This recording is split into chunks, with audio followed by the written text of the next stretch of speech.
All Hit Radio.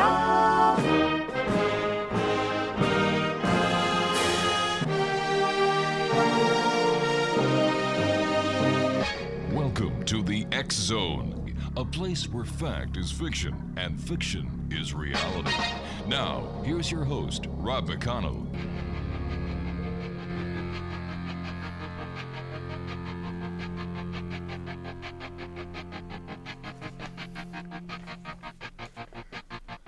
I walk a lonely road, the only one that I have ever known.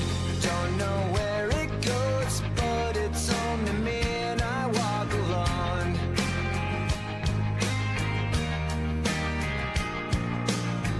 I walk this empty street on the boulevard of broken dreams, where the city sleeps and I'm the only one, and I walk alone. I walk alone, I walk alone. I walk alone, I walk up. My shadow's only one that walks beside me. And welcome back to Hour 2 of tonight's X Zone show, coming to you from the broadcast center and studios of Relmar McConnell Media Company in St. Catharines, Ontario, Canada. And you're listening to us on your hometown radio, Classic 1220, and streamed around the world on classic1220.ca.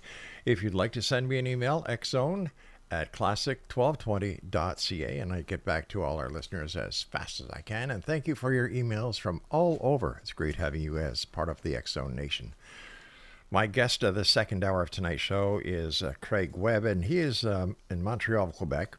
We're going to be talking about dreams, lucid dreaming, lucid living, compassionate communication, creativity, biofeedback, and other technologies for personal growth.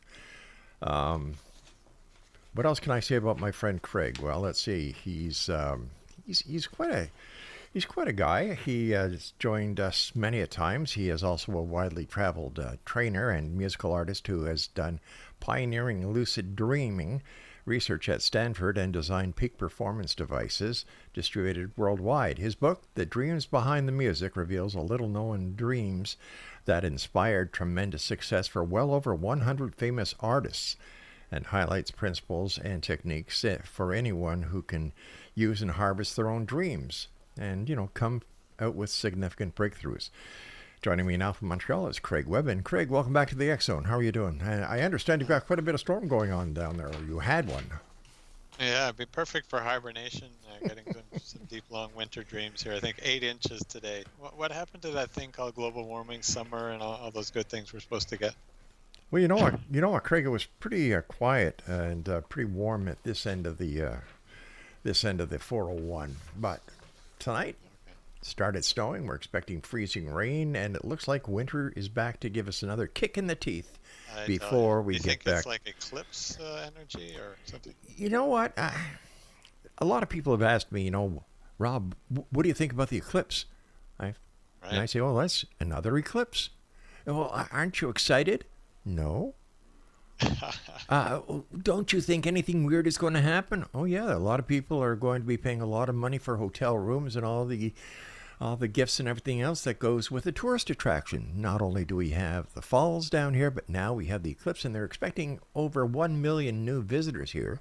Hotels have been sold out for over a year for this weekend. And the Niagara region has placed itself into a state of emergency so that it can deal with the onslaught of tourism that is expected for Monday's big event. And you know what? You're right in the heart of the where you see the full eclipse for 15 minutes or something. You know what? I think it's about 13 minutes, 15 minutes. But what I'm going to do is I'm going to do the smart thing.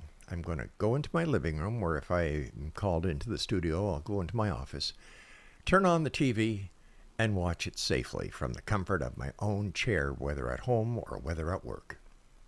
Well, you'll save your $150 on the special glasses, I guess. Yeah, and there's something else that people do not know, that not all these glasses that are being sold as eclipse glasses are actually that protective. They say that if you look at the sun for more than 2 to 3 minutes, 3 minutes maximum, you've got dye damage that can't be repaired. Yeah, mess around. Pretty key item. I mean, here's Yep. a little trick from friendly Montrealer.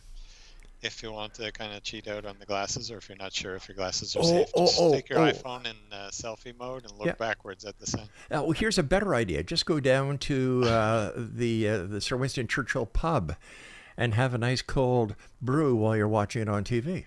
Oh my goodness! You know all our little like hideouts. Oh man, I don't forget.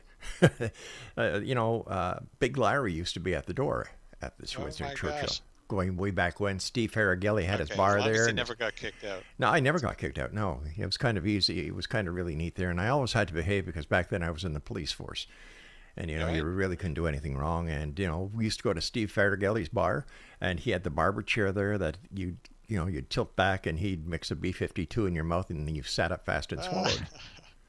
And then Carl's little he could do that too. Yeah, Carl's Just little like restaurant. kamikazes or other shots off the bar and things. And then you had Carl's little hot dog and hamburger stand right next door. And, they had the best hamburgers going. It was just heaven. But anyway, I digress. How are you? Good memories. Good memories. Yes. Great. Well, I'm excited for, I guess, all the things in our world. Maybe a little more trepidation about all the challenges in the Middle East here. But I always encourage people to connect with your source of true news, the internet of dreams.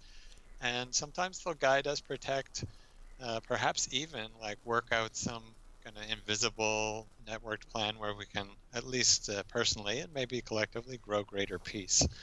One of our big dreamers here that I often champion is actually Gandhi. And, he's what I call an applied dreamer. Very, very, I like to mention, very good man. The gent. Mm-hmm. I think his son actually also won a Nobel Prize recently. Grandson, excuse me. So that's an interesting Arun Gandhi. Is there anything new, thrilling, and exciting in the world of dream technology or dream investigation or understanding dreams? Yeah, I got to find one for you because I know you often ask for latest on the news. Yeah. This is a very X-Zone-y sort of show news piece. But there's a man from Siberia, I think in July, but the news came out more recently here, who actually took a drill, drilled into his own skull, at home, put a microchip in there to try to control his dreams. And he said he had a little bit of success before he was rushed to the hospital, almost losing most of his blood. But he was really positive on it. So I got to give him a few marks for not like going completely bonkers or whatever you do when you drill your own skull. But don't try this at home, kids. No. And I can't really say that that's going to be a mass-produced item or anything like that. What are you talking about? The drill, the bit, or the chip? Maybe the whole process. How about? I can just see his wife saying... The chip might be if Elon Musk and team there at Neuralink gets there. No, we're going to start to get inserted little chips that can guide different functions. So maybe lucid dreaming or other dream recall or something could be a future there. But for now, I think we'll keep my skull closed. Thanks. Yeah, that's a good idea. I can just hear his wife saying, Boris, I told you you had a hole in your head. You didn't have to do it. Yeah, right. And me, I'm already worried about my brain falling out my ear. It's so small. It's fun. A hole in my head. That's risky. Is it possible he could have given himself a lobotomy? Yeah, well, it strikes me the story's a little bit tough to... I sort of report what the Siberia news reported. But come on, like you actually drilled your own scalp and you were able to you had time to insert a chip and later go report it to the media and then the hospital. It's a little stretch there. But there's a story of some keen subjective scientist who thought he would do DIY his own brain insertion. I don't know if you can really call him a scientist. An idiot would be a better word. But... Oh, okay. Okay. A scientidiot. Yeah. Every one of those. Something like that. A little more, I guess, like research lab. They've actually checked that a new research on animals that dreams is pigeons. And it's a bit tough because birds are pretty far apart from humans on the evolutionary sort of chart. But they do seem to have like NREM and what's called REM dreaming states, and they have eye movements, and it's tracked during their REM eye movement or REM sleep state, which is often where we have our active dreams as human, that they are moving their wings and they're sort of scanning visually like what they would do during flight, and their pupils are reacting like they would emotionally during mating or during, I guess, fighting or stuff. So we believe from the physiology that they might be having dreams kind of like us humans. Interesting. Is it possible they were having seizures? Well, they probably had that. We didn't have any drills with the pigeons that I know of. It was all infrared, like cameras. But yeah, you never know. We'll have to talk to the pigeons afterwards, who are trained to sort of sleep on cue. So maybe they had some weird cycles going on. During the eclipse and the events leading up to the eclipse, is it possible that what is going on astronomically could affect the dream states and the dream patterns? It's certainly possible. Anything's possible. Certainly seasons affect people's dreams. Yeah. Incredibly and deeply affect people's recall, affect night terrors and other types of sleep disorders and things. So I guess nocturnal cycles could. It certainly affects some of the electrical. There's like electrical fields in the day with storms and big snowstorms like we had, and then of course eclipse would also affect that. I think what people might have more. I haven't really heard of any effects, but the eclipse is still a week away. But I haven't. Is that the news and the excitement and maybe the neighbors and talking about it, that could do something, the emotional impetus. But let's wait and see in a week or so. Craig, does the Bluetooth and the microwaves and the cellular phone transmissions have anything to do with dream patterns?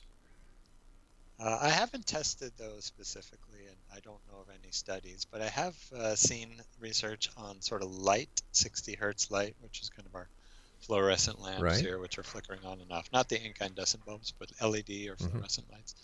And physiologically, it actually is for kind of using biofeedback devices, which pick up different skin signals. It's actually quite a challenge to remove the 60, or if you're in Europe, 120 hertz. Other 50 hertz, excuse me, in Europe, from the skin, because the light's actually creating a state by its flashing on and off very quickly. Perceiving it, most people don't see the flashing, but the skin sees it, and the brain sees it, and starts getting the strange 60 hertz mixed in there. So I haven't seen the effect of a statistical study on dreams, but I've seen that it definitely affects the physiology quite strongly, which is why I encourage people, if you can, try to keep with incandescent lamps. Obviously lower wattage, save your power, but the fluorescent bulbs and some of these LED bulbs that they aren't like the constant on kind of LEDs. They can really affect our mood, our state, our emotional physiology. So watch out for those. Craig, stand by, my friend. You and I have to take our first break. Craig, what's your website? I love it when people connect with me. Please do. CraigWebb.ca. 2 B's there. And we'll be back on the other side of this break with our special guest this hour, a good friend from Montreal, Craig Webb. He is a dream researcher. We're going to be talking about lucid dreaming, lucid living, compassionate communication, and much more. This hour, the second hour of tonight's show, here on the X Zone with yours truly, Rob McConnell, coming to you from the Broadcast Center in St. Catharines, Ontario, Canada, on the X Zone Broadcast Network, and right now on your hometown radio, Classic 1220, and streamed around the world on classic1220.ca. Don't go away. Craig and I will return.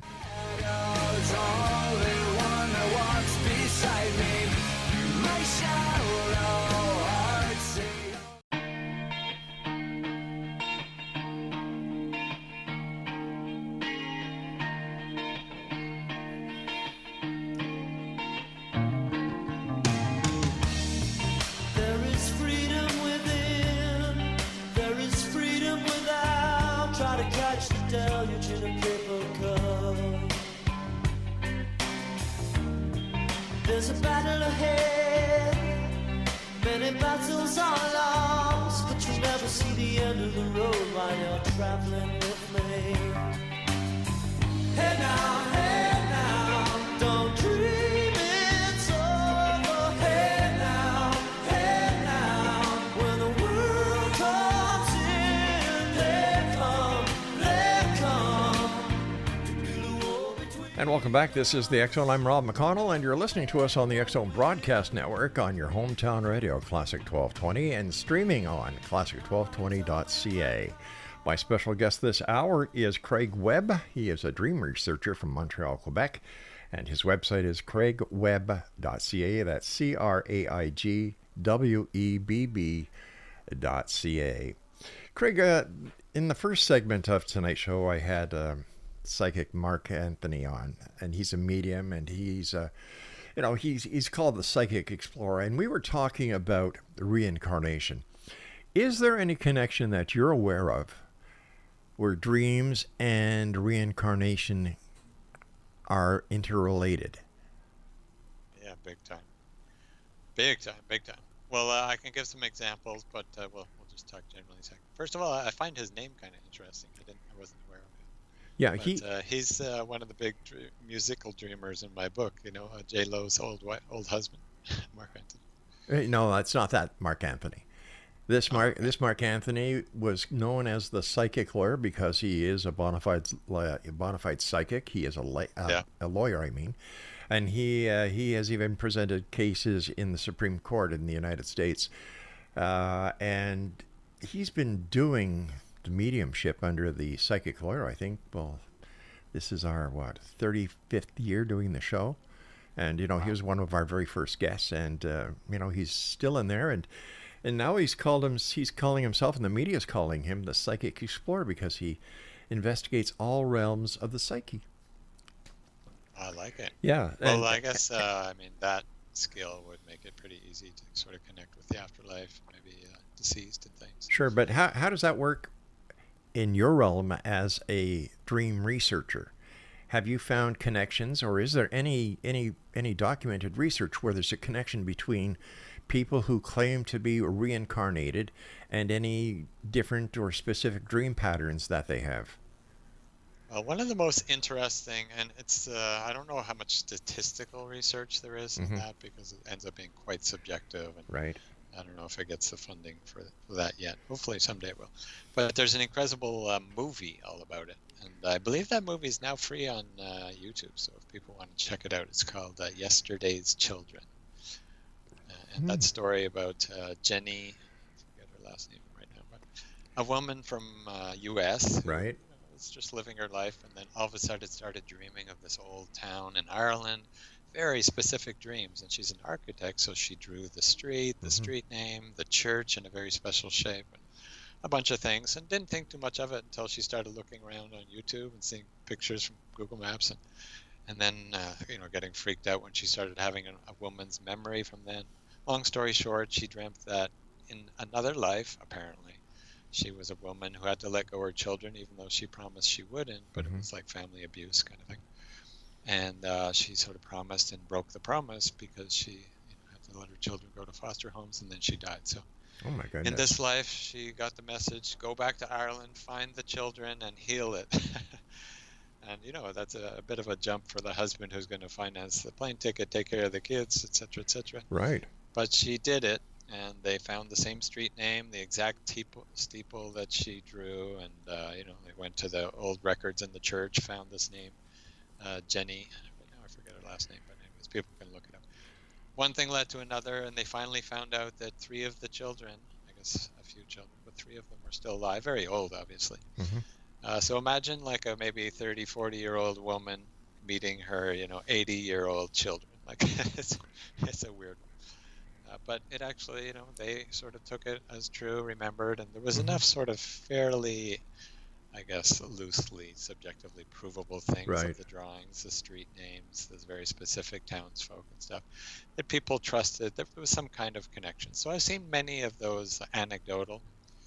And then, the story, I think we've spoken about this on YouTube. There's the ABC story all about the young child who dreamt sort of night terrors. So it seems like past life dreams often come like up till about age 5 or 6. Maybe the veil's thinner before we get enculturated or something. But sometimes there's night terrors, nightmares, scary dreams. They come till age 5, 6 of previous existences. And some are slightly verifiable, like that one was. I often wonder, and when somebody goes on to have past life regression, if the dreams that they have, if they believe that they are in fact reincarnated and the dreams are part of their recall, I wonder if under regressive hypnosis, if the recall would be the same. Interesting. So like use hypnosis as the sort of the altered state. Right, yeah. I believe that's happened quite a bit. one of the researchers, Brian Weiss, you might have heard of him. He's a fairly well-known doctor, author. That was one of his ways of, I guess, helping patients. I know that, what's the other one I really like? The book is Destiny of Souls. I'm trying to remember the author right now. I'll come to me in a moment. But he actually did hypnosis, and very like scientific. Wasn't into any past life or anything that to him at the time felt woo. It started, I guess, because one of his patients kept saying, "Hey, could you take me to a past life? Could you regress me? Could you?" And he was like, "I don't do that. I don't even believe in it." Blah blah blah. But eventually, she convinced him once. He said, "Okay." And somehow he wasn't perfect. She got stuck between lives, but it was interesting enough. He tried a few more, and then they started getting some very interesting results. He tried a few more patients who were interested, and long story short, he ended up doing like thousands of regressions where he got very sort of statistical or semi-universal states and I guess realms and different I guess processes that happen in between lives state, and wrote a book about it, but from a pretty scientific perspective. So I think it's Newton, Robert Newton.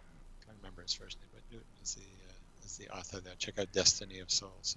So I guess over statistics you can show that kind of stuff, but it has to be an experience for each person to really believe it deeply. We've talked many times about dreams and music, and how's the book going, The Dreams Behind the Music?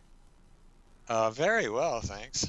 So, by the way, I just remembered the name of that young ABC pilot who remembered his life as a pilot in World War II and specific names of regions and corsairs and things he could never know. It was like a 5 or 6 year old. His name was James Leninger. So people can look that up if they want a really interesting story. But about the book, Eric. Yes, about the book. The dreams behind the music.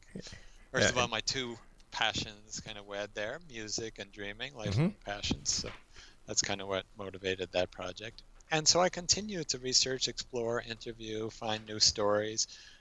You might like one of the more recent ones. Have I mentioned to you about the Grateful Dead? No, you haven't. Well, one of the Grateful Dead, I guess the main band leader, Jerry Garcia, is hopefully grateful, but he is definitely dead and passed on. But apparently he comes to the sort of next in command, sort of the top band leader now, Bob Weir, who some of the listeners might know about, in dreams, sometimes discussions, connections, and brings songs. One specific dream that Bob Weir reported, Jerry was there, and he brought this interesting dog who was kind of unruly, couldn't really control him, but then after a while sort of, I guess, was tamed enough that he befriended the dog, and he woke up with a really great new song that I guess was the gift from the dog. And he said it also confirmed, first of all, for him it wasn't too much of a stretch to know that his buddy's died, he's helping him across the veil, he's grateful, and yes, this kind of thing can happen. But he also said it confirmed that I actually thought songs were sort of living creatures of some sort. They have their own existence in some realm, in this case symbolized by a dog, but it was sort of had its own emotions, its own being, its own identity, and I had to wrestle a little bit with it to kind of bring it into life, into physical here, and they recorded that song. So I thought that was an interesting recent one. Across the Veil, a musician got a song from one of his deceased bandmates. It's a little bit of a new angle, right? Yeah. Who else have you done dream research on? Who is a famous artist that our listeners would recognize? Well, many. I'll pick some of the more recent ones. These aren't yet in the book, but new editions planned for a September 9th release next year, which is 999 on the numerology folks. Yes. But I'll give you a little foreshadowing here. Sure, why not? Dolly Parton. Oh. She, on her birthday, actually, last year, she released a video. I think you can check her, I think it's Twitter account, where she posted a little video of a song she dreamt all about sort of God coming down to earth, kind of upset, and a bunch of things. And she sort of recorded and wrote and published the song and released that dream and the song on her birthday last year. So we have the story from the artist direct. And these aren't necessarily things we can prove, in a hardcore science, like measurement equipment kind of sense. Maybe if we had electrodes on, we could prove they were dreaming, but we can't prove that they met so-and-so, or they got this song that is the same one they wrote. But we could see maybe that their musical auditory brain part was activated. But we can trust them pretty much because the dreamer's a little bit risking their reputation sometimes on mentioning, hey, you know what, this whole thing came in a dream. Nowadays, I think it's actually a little more hip, and I think Taylor Swift said one of her recent songs, again, came in a dream. Ed Sheeran these big younger artists. I think a lot of people know now the pop artist. He said he got his whole verse from one of Taylor's songs. He was invited, I guess, to be a guest on that song or featured artist. And he said the whole verse came from a dream. So it's out there. It's growing. Do you ever dream music, Rob? You ever had any sound like either new or old, like well-known music? I can't recall. I really can't. Or sound? Sound, yes. Sound, yes. But music, and I love music. Music is a big part of my life. And I really can't recall any dreams that had music. But what I will do when we come back from the break we have to take right now, I will tell you a story where I actually had an out-of-body experience while playing on stage. Whoa. No, if that isn't a cliffhanger, I don't know what is. Craig Webb is my special guest, Exo Nation. His website is www.craigwebb.ca. And he's got a great book out. Is your book available on Amazon, Craig? Yep.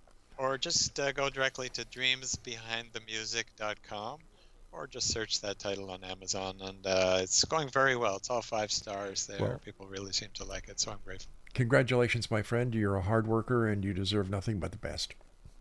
Oh, thanks, Rob. Exo Nation will be back on the other side as we continue from our broadcast center and studios in St. Catharines, Ontario, Canada.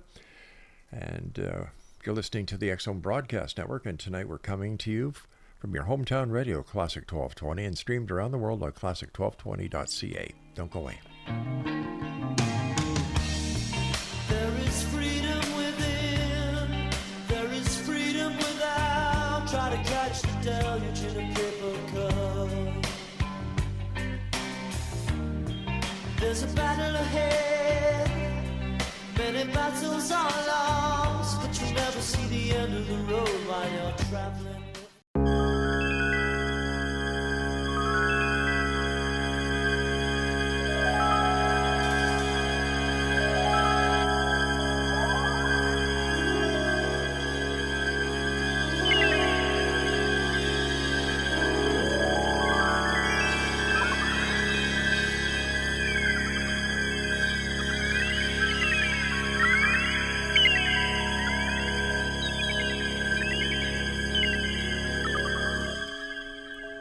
Just close my eyes again.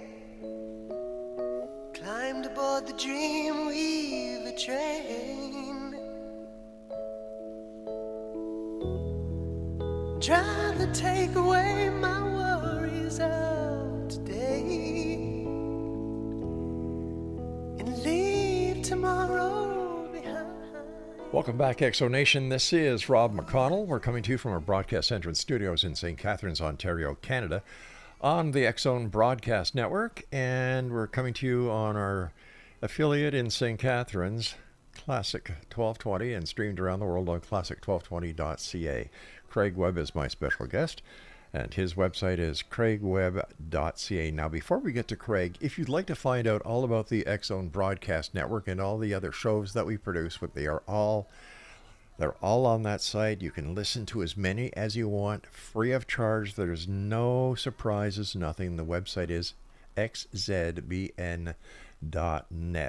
And my second announcement for this hour is that early this morning, the X Chronicles newspaper was released online, and you can read your complimentary digital copy at xchronicles.net. That's xchronicles.net. This edition, just like every other edition, is 92 pages in full color, and the main story that we're carrying is, of course, the solar eclipse that is due to cross paths with Canada. The United States at Niagara Falls is one of the main spots. And to all the people who will be coming down here to visit, please take care, drive carefully, and obey all the signals and the law enforcement that will be there to guide you to safety. Just don't do anything stupid is what I'm trying to say. If some people go on vacation and they go ape for some reason. Have you ever noticed that, Craig? I don't know if I noticed too many crazy apes, but then again, I'm not in St. Catharines. So Craig, welcome back, my friend. We're talking about your book as one of the parts of tonight's interview with you, the dreams behind the music. I remember one story.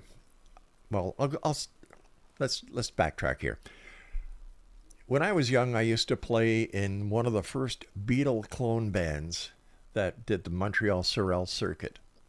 We did weddings. Guitar, singer? Yeah, guitar. I used to do Lennon's stuff. I even had a vintage Rickenbacker with Vox amplifier. Nice. Yeah, I loved my guitar. It was my precious baby. So we were playing in Sorel at a motorcycle gang's, what do they call them? Club, I would imagine. And it was on top of it was in a big barn. The top floor had been converted into the club area, and the main floor of the barn was where the bikers used to keep their bikes, and they had a little mechanic shop there. It was really cool. And we're playing, and it's about the third set. You know, everybody's really winding down, and all of a sudden I saw myself playing with my other bandmates on the stage, and I was on the other side of the room. Wow. And till today, it's one of two things. Number one, an out-of-body experience. Number two, somebody slipped acid into the pop I was drinking. By the way, it could be both. Yeah, but like I was never one for taking recreational drugs, so we kind of scrapped that one out. And I really believe it was an out-of-body experience. Yeah, well, let's say your perception, we'd say remote perception. Yeah. So your awareness of perceived the Rob, the body, the musician. Yeah. Do you remember what the song was? Because that'd be interesting. We are spirits in the material world. That was Police. No, I really don't. We only did Beatle cover band songs. Because the Beatles were actually big dreamers. There's a whole chapter, at least a good part of one of the big chapters devoted to Paul McCartney and John Lennon. And Didn't Beatles. John Lennon come up with the name Beatles in a dream? I searched around for sort of dreams quite a bit. I mean, deep search on internet for John Lennon and also for the Beatles band name. I couldn't find anything about the band name, but I did find some interesting dreams about John Lennon that are Please share with us. One I think maybe a little more known as Dream Number 9. Some people don't know the song, but avid Lennon fans definitely know Dream Number 9. He said the whole melody came kind of in a dream, and the idea of a dream number 9 came to him. And he really liked dreams. And I think one of his quotes is right at the start of my book, where he says, you really want to dream to get some of your bigger hits. So he had that. And then one of the most interesting and very little shared, but I think perhaps one of the most powerful, because many people now know that McCartney dreamt Yesterday. Yes, yeah. And now it's pretty popular because he went on to Carpool Karaoke and shared that he dreamt Let It Be, even though I'd been talking about it for 20 years.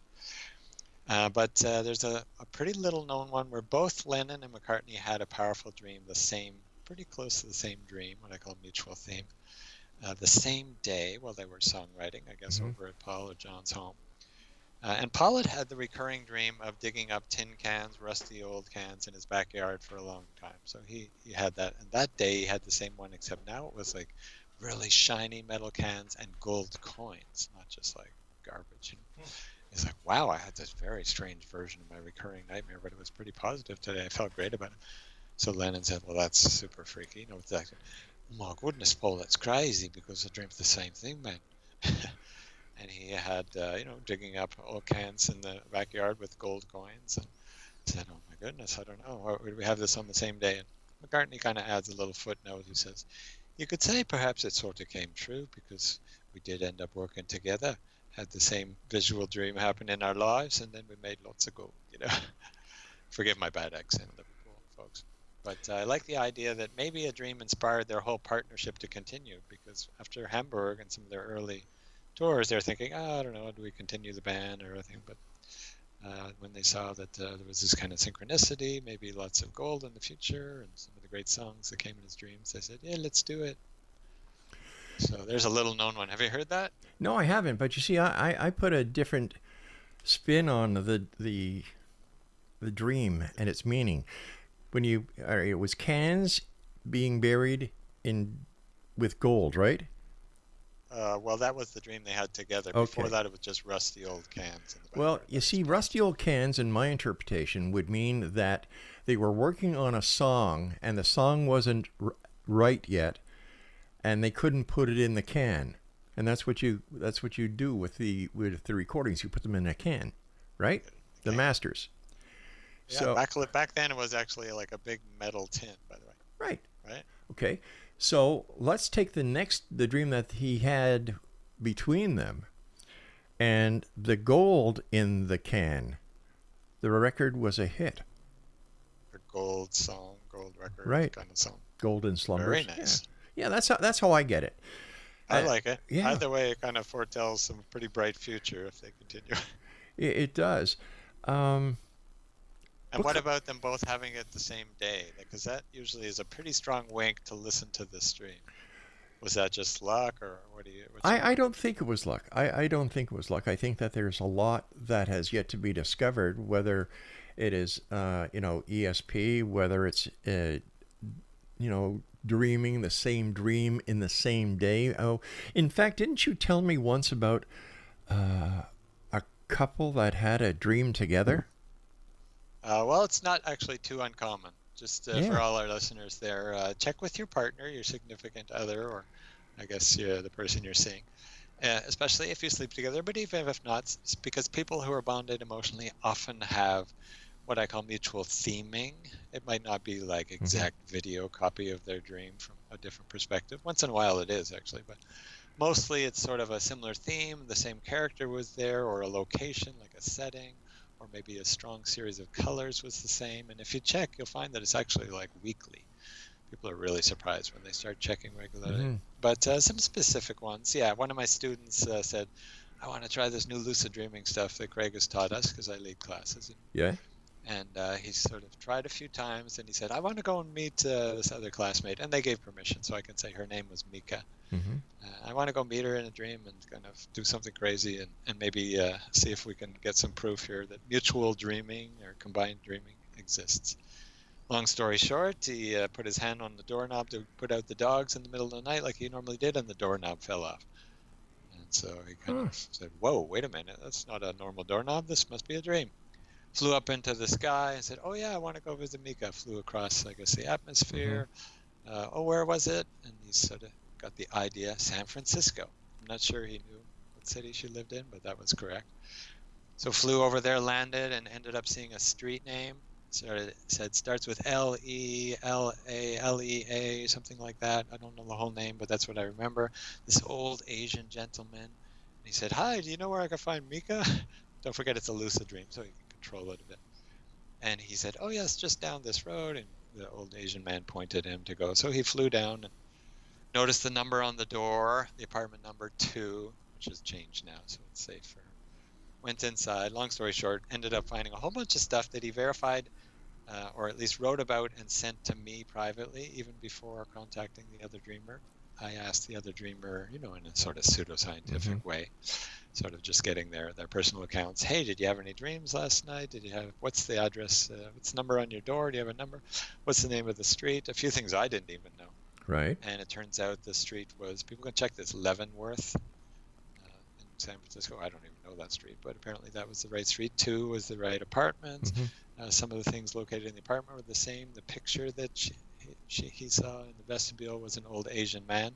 She goes, well, that's different because I actually put that in a drawer a week ago, but it is of my father who would have been awake then, and he's an Asian gentleman, just like he saw in the street. And a bunch of things that kind of corroborated, like, whoa, we had contact here. Yeah. So, yes, possible. And then about 2 weeks later, I won't tell the whole story, but she got so inspired. Oh my gosh, you can't just do that. She went and dreamt with him and had about 3 or 4 things that I corroborated that they couldn't have really known about. So mutual dreaming, let's say meeting in another state, and it saves on plane fares at least.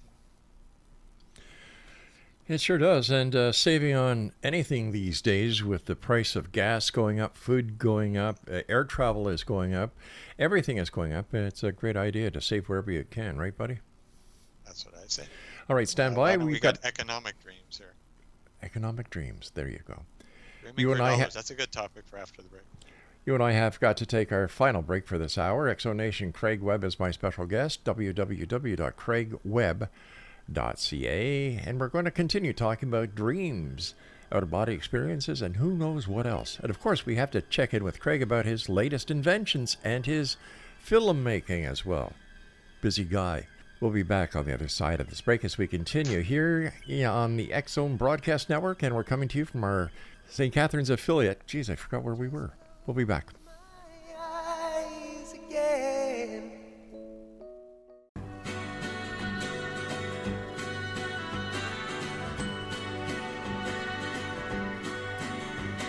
She looks in the mirror and stares at the wrinkles that weren't there yesterday. Thinks of the young man that she almost married. What would he think if he saw her this way? She picks up her apron in little girl fashion as something comes into her mind. Slowly starts dancing, remembering her girlhood and all of the boys she had waiting in line. Such are the dreams of the everyday housewife you see everywhere, anytime. And welcome back. There's another one for you, Craig. GC. I've never heard that one. GC, Dreams of the Everyday Housewife by Glenn Campbell. Okay. Oh, Glenn.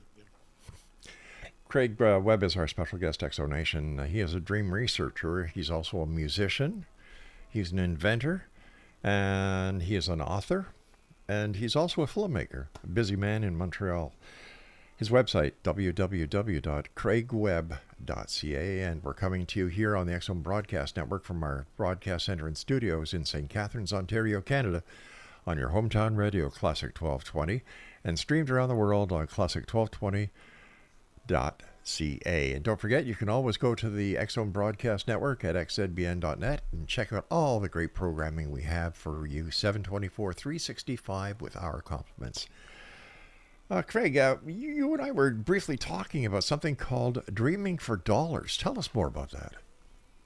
Yeah, well, let's say if we follow some of what I've said, and as I try to follow what I preach here, that dreams can be applied in life. Not just what does a dream mean? It's a good question, but a bigger and often better for the community question can be, what does my dream want? Which hopefully and usually can lead to an action. Sort of like these artists from the book that I've mentioned, McCartney, Lennon, and some of the others, Diana Ross, and many others, including Sting, a big shamanic dreamer who's made like many, many millions from dreams, asked, hey, what does it want? And wrote a song. But it doesn't have to be a song. So the idea of applied dreaming can be taken action based on like an intuitive dream insight. Sometimes those are a little more obvious. So this one I thought you might like. This is a news feed of I think 2 weeks ago or 2.5 weeks ago. Patricia Harris from Massachusetts said, "Oh yes, very clearly. I dreamt 6 months ago that I won this lottery and the prize amount was $390,000." And how do we know about her dreaming that dream? Because a few weeks ago, March 14th, she went and claimed the prize for $390,000 in the Massachusetts lottery. So that starts to get kind of practical now if we have dreams. Now, I can't know for that story if she chose her numbers from the dream, but I do know of one lottery dreamer who actually 26 years before dreamt the numbers, I guess, for one of the lottos. I'm not sure which one. And recorded the numbers and just always played the same numbers. So he had to be patient, but then he won the grand jackpot of, I think, many millions, 47 million or something. So sometimes it's not like an obvious thing of when exactly how, but there can be some pretty interesting doorways for direct dollars. And then just acting on really strong, clear inspirations that have a great feeling. Our example is Larry Page. Not so many people know the name. Some of the webmasters out there probably know what one of the big things he created initially is called PageRank. It's a way to sort of gauge your search engine rankings, called PageRank. But that was the original CEO for Google. So we're talking 2 point something or other now, $1 trillion dream. and the whole dream that inspired, the DNA of the company. Right. Not Speaking the thousands of hours of work, but the initial seed. speaking about Google, did you hear where YouTube is taking over Google's podcasts? No, I didn't hear that. Is that good news for Excel? Well, what it is it's just going to mean there's more traffic on YouTube now than there was before. So, it really doesn't affect us either way, because we don't put our shows up on YouTube. We have our own channels for that. And Google, not Google, but YouTube was great when it started. There was a lot of information out there, information that you couldn't get from other sources. But now there's a little lot. Side story for you. Yeah. A very close friend of mine, one of my, former colleagues, students also, for dreaming, was, giving a private yoga session. She's a yoga instructor in the Bay Area. And she said, one of her clients said, "Hey, do you mind if I just step out for a few moments?" She goes, "Sure." It was a private session and they're paying, so. Sure. The person came back and said, "Gosh, I'm kind of feeling tense in my body. Can we do a little bit of stretching or workout?" She goes, "Yeah, everything okay?" He goes, "Yeah, I'm just hoping I made the right decision. I just bought YouTube." It was the CEO, Larry Page, who's Oh my actually gosh. for students. And he says, "I think it's a good choice." It was only something like 2.1 billion back then. Now it's My Lord. hundreds of billions. Yeah. As part of Google. So, interesting little side story. It was done during a yoga session in kind of a maybe quieter meditative state. The decision was taken. That's a great story. And listen, you've invented a few things as well, haven't you, Craig? Yeah, I'm fortunate to still be a recovering thinkaholic, but I use my physics degree in practical ways. I kind of combine it with dreams more these days. I have a sleep mask. I think we might have spoken about. It's probably worth a whole show, just dream technology. But a sleep mask that can trigger little lights or sounds while you sleep. It's called the Nova Dreamer. It was during the Stanford research and Lucidity Institute in California that helps people have lucid dreams by kind of giving little cues during their dream state. While we're asleep, the mask goes beep, beep, beep, kind of in light language or in sound language. "Hey, Right. Are you dreaming right now?" You can actually get your own voice recorded and have it play the recording. But it So a does little cue to help you go lucid. Why not? Does it activate? Does it work like our smart watches, where it actually monitors our sleep patterns? Yeah. Well, it has sensors. Otherwise, Okay. it wouldn't be good biofeedback. There is a version out there. I won't name it, but it's more like just an alarm clock strapped to your head that has timed triggers. That's not so great because our sleep cycles change quite a bit each night. But it gives little cues according to what the sensors say that's the most likely. And the data and the smarts, I guess the AI, back then we didn't call it AI, but the smarts inside the little program inside the mask actually came from many nights of sleep lab research showing when it was most likely for people to become lucid. And that's when the cues are sent. So it actually worked quite well, at least for people's initial dreams. So kind of a technology, our culture's language, let's say technology, science, for helping people have subjective experiences that are usually pretty cool, lucid dreams. I think we've spoken about those before. When people go to a sleep clinic, how can the technicians know when the person is sleeping, not sleeping, but are dreaming? Well, both of those are actually important for lucid dreams because you could lie there and fake like an eye movement. I just move my eyes left and right, which I just did right now awake. So that's easy to fake if you're awake. Not so easy when you're asleep because your mind and your visual dreams are happening, right? So you have to kind of prove, if you're going to make it semi-provable, they have to be proven to be asleep. And you can't really fake that. I mean, some people are pretty good, I guess if you're in the military or something.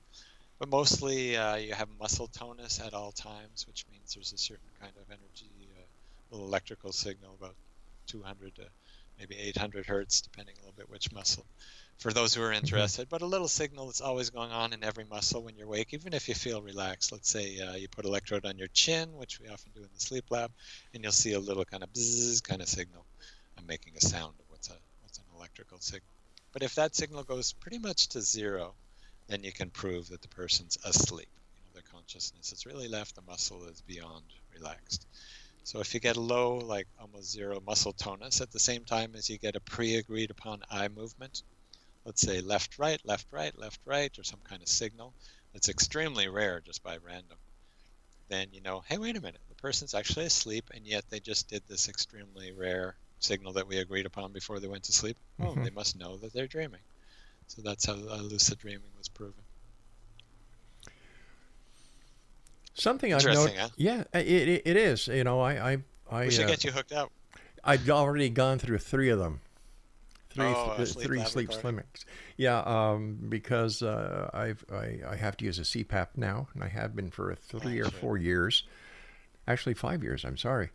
And it was during one of the sleep lab clinics that I was diagnosed with PTSD. Wow, from your years in policing? Yeah, that's right. Sure, I mean, pretty traumatic stuff. Yeah. I'm sure you saw it like every day almost. Well, not really, and I'd like to say that it was like that, but no. But when I saw it, and they were good years. So there was a few episodes. Yeah. So you had to shut off some emotions that were locked back in there. PTSD thing. Yeah. Something that I've noticed recently, and this might be maybe you can help me understand what's happening. I can be sitting down at home, close my eyes, and right away I go into what I consider a dream. Nice. And So you're still aware of your surroundings, like the chair, the Yep, air, but yep. pretty deep. Just yes, almost like a hypnosis, we might say. yeah. Or something. Yeah, Is would that be something like a meditative state I go into? Yeah, the labels probably don't matter too much. Meditation would be fine. You know, you could say hypnosis, or you could just say resting peacefully, or some people might say daydream. You might not. The labels don't matter so much, but what ends up being interesting is what can we do? What could be a benefit of that state? Obviously, the restful part of it is beneficial. If we put electrodes on you, we'll see that you probably have lots of alpha, which is about like 8 to 10, 8 to 12 hertz, and usually with eyes closed for most people. I think 3 or 4 people or something like that. The alpha is much stronger, and that's sort of where we start to have a good feeling, relaxed, well-being, maybe start seeing visual imagery, etc. And then we can go into deeper states. Some of the delta and the theta come up, and then you get the snoring going, and that's like full sleep. But it's But really it could be practical for kind of creative states. Do you ever try to incubate or get to insights or new ideas for shows or guests or anything? Yeah, I do, and they do come through the dreams, because if I have a problem, I'll just tell people, listen, let me sleep on it. And the majority of times, I'll solve the problem during my sleep time and start the next day off with a smile. Well, that's good. Well, that can be even like more immediately, like within seconds, maybe minutes, but even seconds accessed in those quieter sitting, because your conscious mind is still with you a little bit. So you can kind of just nudge, hey, what about that challenge I'm facing with this work or this? And then within seconds, almost like a lucid dream, but not necessarily going the whole distance to have a lucid dream. Craig, I hate to say this, my friend, but our time is up for tonight. As always, time goes by so fast. We'll have to have you back, because I do want to talk to you about your music and your inventions. So please, let us know when you're available. We'll get you back on. And until then, my friend, take care of yourself, and thank you so much for joining us tonight. Always a pleasure, Rob, and wish you some musical dreams tonight. All right. Thank you, Craig. Explanation, my guest this hour has been Craig Webb. His website is craigwebb.ca. I'll be back tomorrow night at 10 o'clock as once again we cross the time-space continuum to this place that I call the X Zone, a place where people dare to believe and dare to be heard. And we come to you Monday through Friday from 10 p.m. until midnight, right here on the X Zone Broadcast Network on your hometown radio, Classic 1220, and streaming 1220.ca. So until tomorrow night, my friends, always keep your eyes to the sky and your heart to the light. Good night, everyone.